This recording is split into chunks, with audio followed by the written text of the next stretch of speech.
నమస్తే, welcome to yo-yo TV.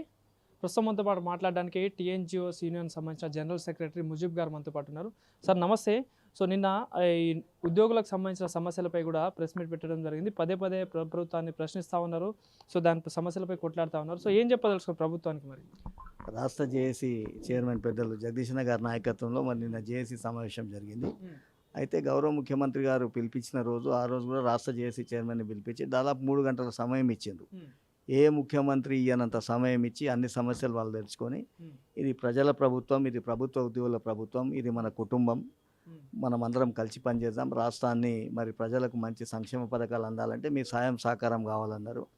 ఆ రోజు మా చైర్మన్ గారు మేమందరం కూడా వారి మాటను మరి గౌరవించడం, వారందరూ మీ సమస్యల మీద నేను క్యాబినెట్ సబ్ కమిటీ వేస్తా అని ధైర్యం చేసి గౌరవ ఉప ముఖ్యమంత్రి గారితో గౌరవ 2 మంత్రులతో కమిటీ వేయడం జరిగింది. కమిటీ వేసిన 6-7 నెలల వరకు కూడా వాళ్ళు ఒకసారి కూడా పిలవలే, మాట్లాడలే. ఒకసారి పిలిపించి చాయ్ బిస్కెట్లు ఇచ్చి పంపించారు, అయిపోయి. దాని తర్వాత మళ్ళీ ఇక మాకు కష్టాలు మొదలైనవి. మళ్ళీ గౌరవ ముఖ్యమంత్రి గారు నోటీసులో వచ్చిన తర్వాత ఆఫీసర్స్ కమిటీ పెద్దలు నవీన్ మిట్టల్ గారు కమిటీ వేసిండ్రు. వారు కూడా 2 ఐఏఎస్ ఆఫీసర్లతో ఒక 2 నెలలు కష్టపడ్డారు. వాస్తవానికి కూడా వారు చేతనైనంత సాయం సహకారం చేసి మా సమస్యలు ఒక 20 సమస్యల వరకు పరిష్కారానికి వచ్చినాయి. అది గౌరవ ఉప ముఖ్యమంత్రి గారు నవీన్ మిట్టల్ గారు కూడా చెప్పడం జరిగింది. అది కమిటీ అయిపోయిన తర్వాత 2-3 నెలల వరకు కూడా దాంట్లో ఉన్న మినిట్స్ ఇవ్వలేదు. ఇవ్వకపోగా ప్రభుత్వ ఉద్యోగుల కష్టం పెరుగుతూ ఉంది. ఇక మళ్ళీ అందులో అవాకులు చవాకులు బయటికి వెళ్ళి మాట్లాడుతున్నారు, ప్రభుత్వ ఉద్యోగులకు జీతాలు ఇవ్వడమే ఎక్కువ అది ఇది అని చెప్పి. సంవత్సరాల తరబడి ఇప్పుడు ఎంత 79 సంవత్సరాల నుంచి రాష్ట్ర ప్రభుత్వ ఉద్యోగులుగా మనం పనిచేస్తున్నాం.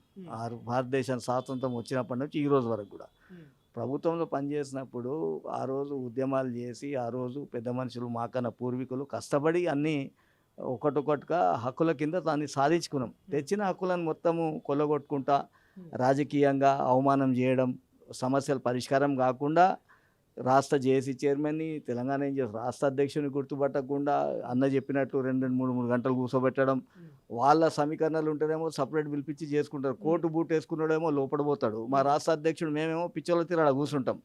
వాడు సెక్యూరిటీడు మమ్మల్ని లోపడబోనియాడు, పిఏకి చెప్పమని చెప్తే ఆ పిఏని బట్టనికే 2 రోజులు అవుతుంది మాకు. ఇదివరకు ప్రభుత్వాలు కూడా ఉన్నాయి, వాళ్ళు గిట్ట పెద్దగా ఏం చేయలేదు, వాళ్ళు చేయలేదు కాబట్టి అందులోకి పోయినరు, ఆపోజిషన్లో కూర్చున్నారు. వీళ్ళు కూడా బరాబర్ అదే నక్షకథం మీద నడుస్తున్నారు. గౌరవ ముఖ్యమంత్రి గారు చెప్పి సమస్యల పరిష్కారం చేయండిరా బాబు, ఇప్పుడు ప్రభుత్వం ఆర్థిక పరిస్థితులు బాగాలేవు, మేము ఒప్పుకున్నాం, 5,000 కోట్ల రూపాయలు నెలగానే మితి కడుతున్నా అన్నారు. ప్రజలు కష్టపడవద్దు, ప్రభుత్వం ఆర్థిక ఇబ్బందులు ఉందని మేము సాయం సహకారం 18 నెలలు, ఇప్పుడు 20వ నెల నడుస్తుంది. కనీసం ఆర్థికేతరైన సమస్యలైన పరిష్కారం చేయాలి కదా, అది పరిష్కారం చేయకుండా నిరంతరంగా ఉద్యోగులని అవమానం చేయడం, మరి సంక్షేమ పథకాలు అన్నీ చేస్తున్నారు. చేయండి, ఎవడొద్దంటారు, ప్రజలకు ఇంకా చెరువు కాండి, దగ్గర కాండి, చేయాలి కూడా. అది ఎప్పుడు మాకు ఇచ్చిన తర్వాత అదే అంటా ఉన్నారు కదా, ఇప్పుడు అంటే పథకాలు ఇవ్వాలా, ప్రభుత్వ ఉద్యోగులకి డిఎల్ ఇవ్వాలా అని చెప్పేసి మీరే అర్థం చేసుకోవాలని మాట్లాడుతున్నారు. బిచ్చం ఏమి ఇస్తలేరు, అవి మా పైసలు, మేము పెద్ద మనసు చేసుకొని ఇప్పటివరకు సహనంతో ఉన్నాం. అది మర్చిపోతున్నారు. మాకేదో ఫ్రీ ఫండ్లే ఇచ్చేది కాదు, అది రాష్ట్ర ప్రభుత్వంగా అంబేద్కర్ గారు రాష్ట్ర రాజ్యాంగంలోనే రాసిపోయింది. పెద్ద మనిషి రాసిండు కాబట్టి ఈరోజు ఈ రాష్ట్రం, ఈ దేశం ఇంత సురక్షితంగా సుభిక్షంగా ఉంది.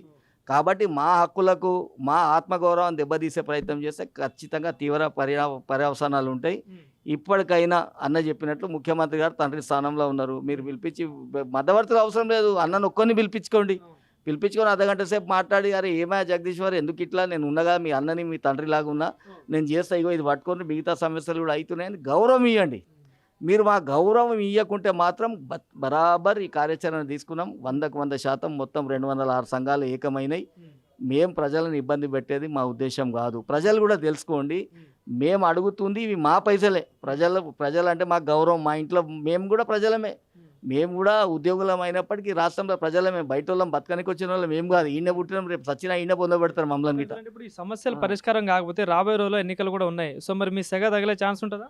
100% ఉంటుంది, ఎందుకుండదు. ఇప్పుడు మేము ఒకటి, ఏదైనా రూల్స్ రెగ్యులేషన్స్కి లోబడే మా పని ఉంటుంది. ఎప్పుడు కూడా మేమే పెద్ద, మేము చెప్పిందే నడవాలని అనుకుంటలేం. రాష్ట్ర జేఏసీ చైర్మన్ గారు ఏ నిర్ణయం తీసుకుంటే రాష్ట్ర ప్రభుత్వంలో ఉన్న మొత్తం ఉద్యోగులు వారి నిర్ణయాన్ని గౌరవిస్తుంది.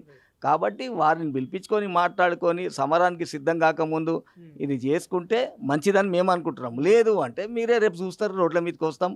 మాకు ఉద్యమాలు కొత్తవేం కావు, బరాబర్ మా ఉద్యోగుల కోసం, మా ఆత్మగౌరవం కోసం, నిజాయితీపరంగా రావాల్సిన మా పైసల కోసం మా పిల్లల భవిష్యత్తు కోసం ఇంకో ఉద్యమానికైనా సిద్ధమవుతామని మీ ద్వారా ప్రభుత్వానికి విజ్ఞప్తి చేస్తున్నాం. Thank you sir.